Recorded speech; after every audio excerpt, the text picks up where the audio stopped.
आजको भ्लग चाहिँ रातिबाट सुरु हुन्छ नि। यिनीहरू जादु गरिरहेछन् अनि हामीलाई भोक लाग्यो अनि हामीले पठाबाट खाना अर्डर गऱ्यौँ। 2 बजे आयो, खायौँ अनि बिहान भयो। अनि दिउँसोभरि सुतेर चाहिँ 3-4 बजेतिर हामी तिनजना चाहिँ पशुपतिको आरतीमा जाने निदो भएर गयौँ।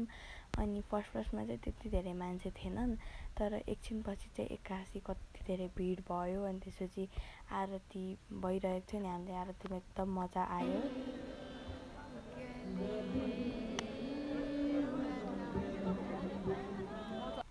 अनि यहाँ चाहिँ आरतीमा सबैजनाले ताली पड्काएर एकैचोटि सबैजना कस्तो मजा आएको थियो सुन्न पनि। अनि शिव ताण्डवहरू भइरहेको थियो, हजुरहरूले पनि सुन्न सक्नुहुन्छ।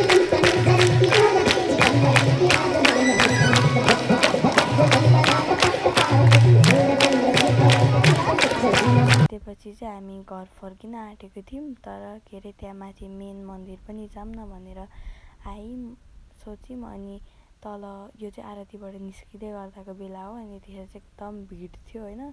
अनि चेप्टिँदै भए पनि हामी निस्क्यौँ। अनि माथि मेन मन्दिर जाने भनेर हिँडेको थियौँ। मेन गेट चाहिँ बन्द भइसकेको रहेछ, त्यही पनि हामी आयौँ। अनि परबाट हेर्दा पनि कस्तो राम्रो देखेको थियो, पुरै लाइटहरू लगाएको रहेछ। अनि भित्र बन्द भए पनि बाहिरबाट ढोगेर फोटोहरू खिचेर के गरेर हामी अनि घर आउने बेलामा चाहिँ गफ गर्दै कसरी जाने 8 बजिसक्यो भनेर टेन्सन लिँदै मान्दै आयौँ।